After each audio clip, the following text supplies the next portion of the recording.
Ma'am, magandang umaga po. Jimmy Mendoza. Saan po natin?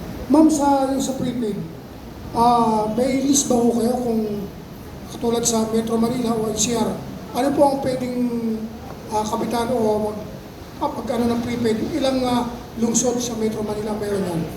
Meron po yan. Baka po wala sa, pero definitely dapat nasa Meralco website. Kasi po, like, if you're talking about Metro Manila po, dapat po nakalagay dun sa Meralco website. Hindi ko lang po kabisado ngayon, pero meron po, publicly available po dapat yan. Wala po sila bang kasi kundi commercial lang ang pinapakita nila sa TV, wala pong mga areas sa NCR na pinapakita nila na pwede magpakabit ng prepaid. Sige po. Hindi po Kasi kasi nabanggit nyo ma'am, isla lang eh. Isla eh. sa mga isla po, Kaya about sa Metro Manila, meron din po. Meron din pero po. walang pong specific na lugar sila binabanggit. Oh, sige po. Nag-aalangan lang po akong magsabi na I will get to it kasi po bawal akong Oo, hindi ano po ngayon. pwede. Pero titingnan ko po kung ano pong magagawa ko. Pero dapat po available po yung areas kasi po ano po yun selected pilot areas po yan. Ma'am, second, di ba ako kayo nangangamba dahil marap na kayo sa media at nagsasalita na baka na naman na may panibago na naman na kasong isasampa sa inyo kasi nasabi nyo na lahat eh.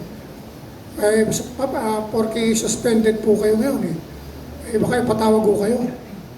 Hindi ka? Oo, question na naman kayo. Hindi naman related. Kaya nga po nag-iingat din po ako kung anong unang-una po, ayoko pong makompromise yung case. So, hindi ko po, kaya po sinasabi ko, we will leave all to the evaluation of the ombudsman, di ba po? Kung ililift yung suspension or kung ano man po magiging action. Ngayon dun po sa tanong nyo, kung ang tanong nyo po ay, hindi ba ako natatakot na may bago na namang kaso, parang ganun po, na isasampa.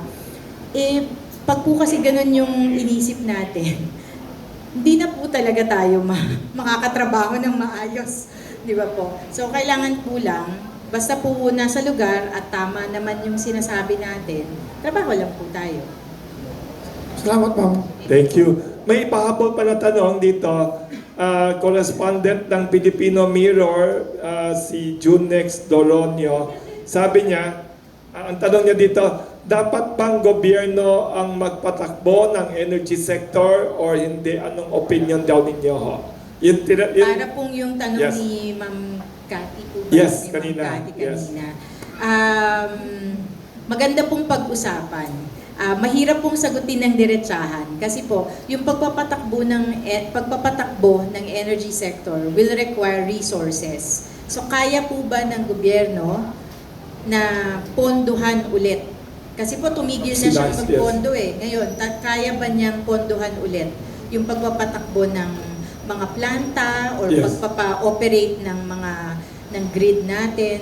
Yun po yung sigurong unang-unang tanong. Madali pong kumuha ng tao kasi kung may pondo ka at kayang pasweldohin ng maganda ng gobyerno, bakit naman hindi lilipat sa gobyerno yung mga taong nasa private ngayon, di ba po? Pero ang tanong ay, kaya bang pondohan po ng gobyerno? Thank you. Ayos. One or two last questions? Yes. Thank you. Ako si Junex. Ang follow-up Text. yung nuclear power plant ba, magandang buksan or ano sa tingin niyo? Yun po, ang DOE po yung magdedesisyon dyan eh. Pero meron na po ang DOE na tinatawag nilang nuclear roadmap. I think kasama na po talaga sa plano that by a certain year, magkakaroon po ng nuclear power plant sa Pilipinas. Maganda. But it's not going to be overnight. Matagal Anong target yun? Parang 2040 po yata or 2040. Kasi po, Hala. yun palang Wow. buhay pa po kaya tayo na, no? Kasi po Napaubo ako dun. yun pong 2040. Hindi 2040. Wow. parang ganun po, i-check po natin ng mahusay. Pero alam ko po, long term, hindi po 2030. Definitely. Hindi siya 2030. Ma'am, curious ako, sorry ho. Kasi may nagsalita noon dito na very passionate about nuclear energy. Si Congressman Mark Juanco. Nagsalita siya dito. Advocate siya. Pero ang gusto niya mangyari, i-restart na lang daw ang lumang Bataan plant. Sabi niya, hindi kami marunong tungkol dyan. May opinion ba kayo dyan or not proper for you? Diyan sa tanong na yan, magre-rely po ako dun sa Technical experts. Sa technical experts. Kasi hindi din po ako technical. So, Yes.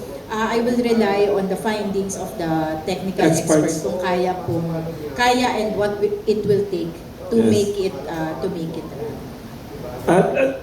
Any last questions?